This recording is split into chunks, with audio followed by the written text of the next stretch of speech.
आता पाहूया जिल्ह्यांमधल्या टॉप 9 बातम्या। उमानगरमधील पाणीपुरवठा उद्या सकाळी 10 वाजेपर्यंत बंद। पाणीपुरवठ्याची गुणवत्ता सुधारण्यासाठी 24 तासांचं शटडाऊन।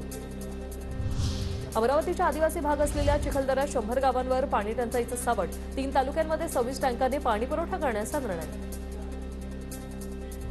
रत्नागिरीत 4 फेब्रुवारीला छत्रपती संभाजी महाराजांच्या सर्वात उंच पुतळ्याचं अनावरण। जिजामाता उद्यानातील पुतळ्याचं काम सध्या अंतिम टप्प्यात। देखण्या आकर्षक पुतळ्याची पहिली झलक खास टीव्ही 9च्या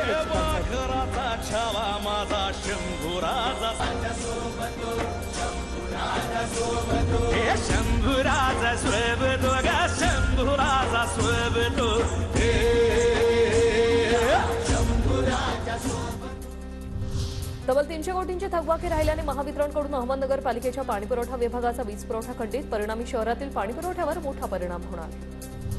गोंदिया जिल्ह्यात धान खरेदीसाठी 15 दिवसांची मुदतवाढ। हजारो शेतकऱ्यांना दिलासा। 15 फेब्रुवारीपर्यंत धान खरेदी सुरू राहणार।